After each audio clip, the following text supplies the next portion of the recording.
It started as a normal walk home. I left my friend's house around 9 p.m. It wasn't that far, just 10 minutes through the quiet streets of our neighborhood. I've done it 100 times before, but that night, something felt off. At first, I didn't notice anything unusual. The cool autumn air was nice, and the streetlights cast long shadows on the sidewalk. I was texting someone on my phone, not paying much attention to anything else. But then I heard it, footsteps behind me. Not loud, just faint enough to make me glance over my shoulder. No one was there. Just the empty street and some leaves blowing in the wind. I shrugged it off and kept walking, telling myself I was just imagining things. But after a few steps, I heard them again, closer this time. It wasn't just the sound. It was the rhythm. They matched my pace exactly. When I slowed down, the footsteps slowed. When I sped up, so did they. I looked over my shoulder again, more carefully this time. That's when I saw them. A figure, far enough away that I couldn't make out any details. Just someone in a hoodie, walking behind me. Maybe it was nothing, someone else heading home, just like me. But something about it didn't feel right. Why were they walking at the exact same speed? Why did they stay just far enough back to avoid being noticed right away? My heart started pounding. I tried to act normal, picking up my pace a little. Maybe if I got home quickly, I wouldn't have to think about it anymore. But the faster I walked, the louder those footsteps became. They weren't trying to hide anymore. That's when I decided to test them. I crossed the street, pretending I needed to check something on my phone. They crossed too. My stomach dropped. This wasn't in my head. Someone was following me. I didn't run right away. I thought if I acted calm, maybe they'd back off. But every step I took, they took too. I could feel their eyes on me, even though I didn't dare turn around again. I just kept moving, faster and faster, until I was practically jogging. When I finally reached my house, my hands were shaking so badly I could barely get the key into the lock. I slipped inside and slammed the door shut, twisting the deadbolt as fast as I could. For a moment, I leaned against the door, trying to catch my breath. That's when I thought about checking the peephole. I hesitated. Did I really want to see what was out there? But I had to know. Slowly, I pressed my eye to the tiny glass circle. The figure was there, standing at the edge of my driveway. They didn't move. They just stood there, half hidden in the shadows, watching my house. The streetlight barely lit their face, but I could tell they were staring right at my front door. My chest tightened. I stayed there, watching, until they finally backed up into the darkness. I thought that was the end of it. I tried to convince myself it was just some weirdo playing a prank or something. But then I heard it. A faint creak upstairs. I froze. My parents weren't home, they were out for the evening, and my sister was spending the night at a friend's house. No one else was supposed to be here. I stared up the staircase, the dark hallway at the top of it stretching out like a tunnel. I grabbed my phone and opened the flashlight. Slowly, I crept up the stairs, trying not to make a sound. The floorboards creaked under my weight, but the noise from earlier was gone. Maybe it was the house settling. That's what I told myself. When I reached the top, I noticed something right away. My bedroom door was open. I always close it before I leave, but now, it was open just a crack. Enough to see the darkness inside. I stood there, frozen, staring at that tiny gap. My heartbeat felt like a drum in my ears. My phone's flashlight beam wavered as my hands shook. I wanted to run, to get out of the house, but something made me step closer instead. Maybe I didn't want to believe it. Maybe I needed to prove to myself that it was nothing. I nudged the door open with my foot. The flashlight's beam cut through the darkness, landing on my bed, my desk, my chair. Nothing looked out of place. But then, I saw it. My closet door. It was slightly open, too. And there was a shadow, a faint, shifting shadow. Someone was in there. I backed away, my heart racing. I needed a weapon, something to protect myself.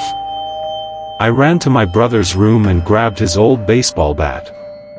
It felt heavy in my hands, but comforting. I came back to my room and held the bat tightly as I swung the closet door open. The flashlight beam shook as I pointed it inside. Nothing. Just clothes, swaying slightly as if disturbed. That's when I heard the faint sound of a door closing. Not upstairs. Downstairs. I bolted back down, my heart pounding. The front door was locked, but when I checked the window, I saw it. A fresh handprint, smeared across the glass, glistening in the moonlight. It wasn't mine. I didn't sleep that night. I sat on the floor with my back against the wall, the baseball bat in my hands, waiting. Waiting for the sound of footsteps to return.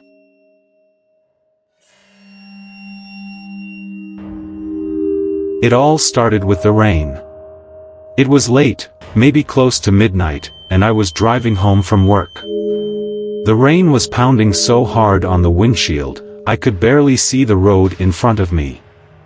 The wipers were on full speed, but they didn't help much. It was one of those nights where everything feels quiet and tense, like something is waiting to happen. I was on this long, empty road, surrounded by trees on both sides. No streetlights, just the glow of my headlights cutting through the dark.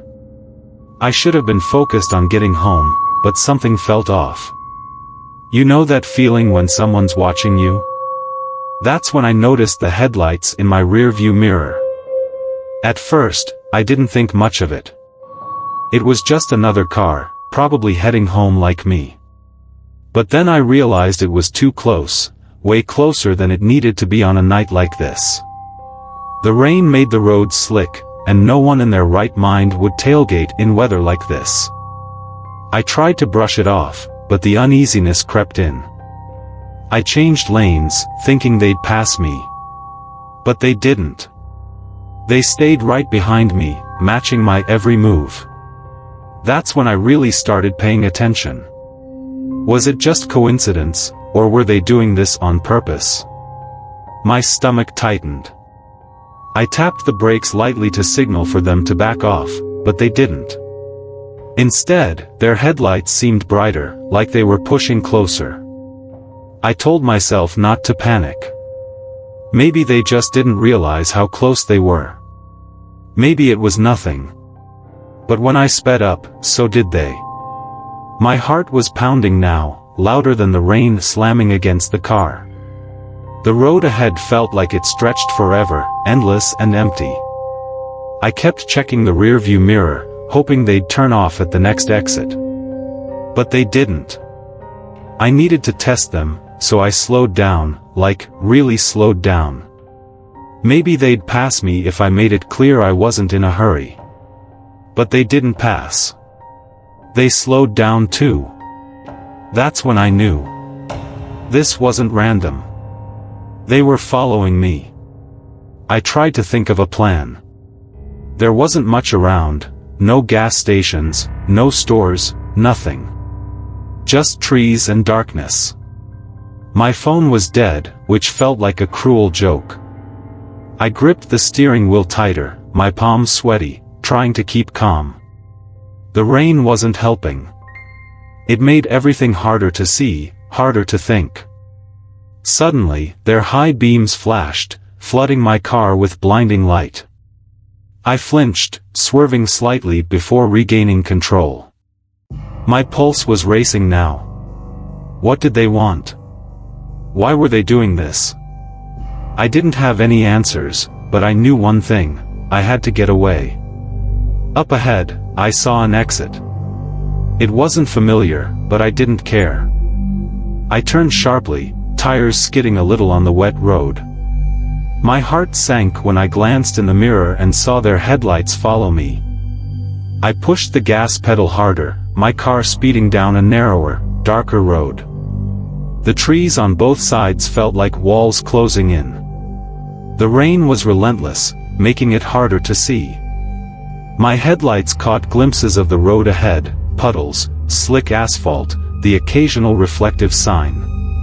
I was hoping, praying, for some kind of escape. But no matter what I did, those headlights stayed right behind me, unrelenting.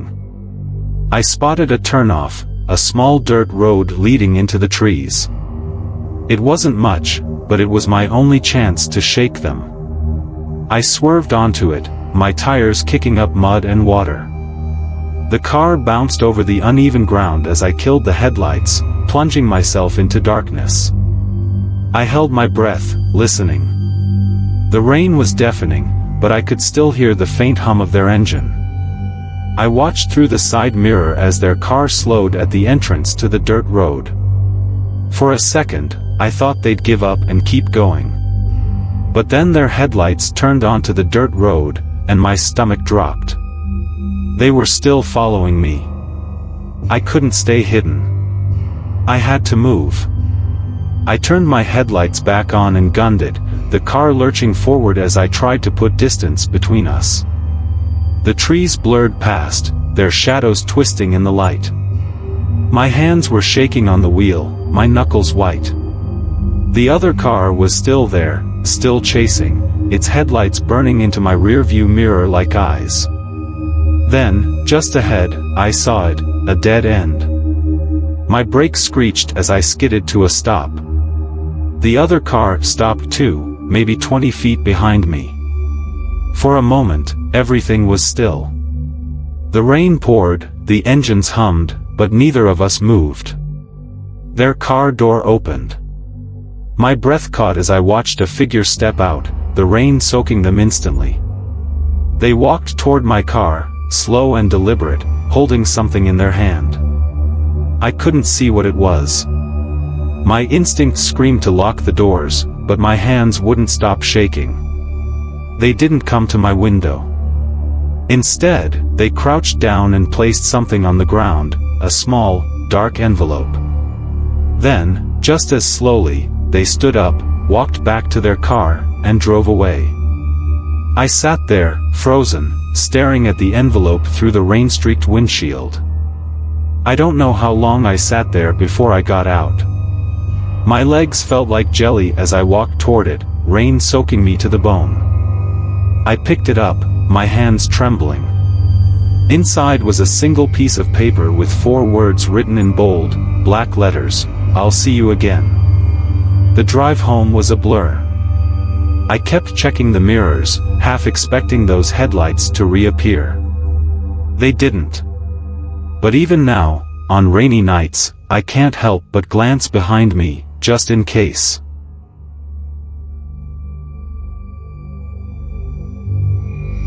It all started with the sound of footsteps. You don't notice little things like that until they feel wrong, until they send a chill down your spine and make your skin crawl. I was walking home from the gym, earbuds in, feeling good. You know that feeling when you've just crushed a workout? That was me. My gym bag swung at my side, and the streets were quiet, just how I liked it. Or so I thought. The first time I noticed, I figured I was imagining it. Footsteps, faint but steady, like someone walking behind me. I turned my music down, casually glancing over my shoulder. There was a guy, probably late 20s, wearing a dark hoodie. No big deal, right? People walk at night all the time. But something about him felt off. He wasn't looking at his phone or walking like someone with a destination. He was just there. I told myself I was overthinking it and kept walking. The sidewalk stretched on, lit by these flickering streetlights that always seemed to buzz like they were about to die. I cranked my music back up, hoping to drown out my nerves. A couple minutes later, I heard it again, those footsteps, a little closer this time. My stomach tightened. I told myself, it's fine. He's just heading in the same direction. But my brain wasn't buying it. I slowed down. His footsteps slowed down too. I sped up, and, yeah, you guessed it, so did he. Now, my heart was racing. My brain kept telling me, this isn't happening. You're imagining it. But my gut knew better. I looked back again. He was still there, maybe half a block away now, and his hood was up, shadowing his face. I couldn't see his expression, but I didn't need to. Every instinct in me screamed that something was wrong. I adjusted my gym bag strap and picked up my pace, trying to stay calm. The street felt emptier than usual, like the world had gone silent just for this moment. The only sounds were my breathing, my sneakers hitting the pavement, and his footsteps, closer now. Then I did something stupid. I ran. I don't know what snapped in me, but I just bolted. The second I did, I heard it, his footsteps pounding behind me. Heavy. Fast. He wasn't just following me. He was chasing me. My gym bag banged against my side as I sprinted, the streetlights blurring past. I didn't dare look back. I just ran, my lungs burning, my heart thudding so loud it drowned out everything else. I turned a corner and darted up someone's driveway, slamming my fist on their door. Help! I shouted, but no one answered. The house was dark, like every other house on the block. I turned back toward the street, praying he'd given up. But there he was, standing at the edge of the driveway, just watching me. His hood still covered his face, but I could feel his eyes on me. My throat went dry. I froze for a second, and he took a step forward. That snapped me out of it. I bolted back to the sidewalk and kept running. Up ahead, I saw a gas station, bright lights, safety, people. I practically threw myself through the door, gasping for air, my hands shaking. The cashier looked at me like I was crazy. I stammered, someone's following me. Call the police. The guy leaned over the counter and peered outside. I don't see anyone, he said. I didn't believe him. I grabbed the counter for support, trying to catch my breath. Check the cameras, I told him. He shrugged but pulled up the security feed. I watched over his shoulder as the screen showed the parking lot. And there he was, standing just outside the gas station, staring at the camera. His face was still hidden, but I could tell he was looking right at us. I turned to look at the door. He wasn't there.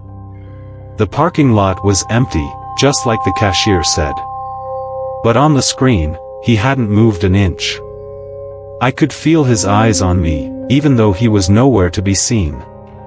I stayed in that gas station for what felt like hours, waiting, watching. The cashier eventually told me I had to leave. When I stepped outside, the night was still and silent, like nothing had happened. No footsteps. No shadowy figure. Just the hum of the gas station lights. I made it home that night, but I've never walked that same route again. And the thing is, I never saw him again either. But sometimes, when I'm out alone, I hear footsteps, just faint enough to make me look over my shoulder. And every time, I remember that night and wonder if he's still out there, waiting.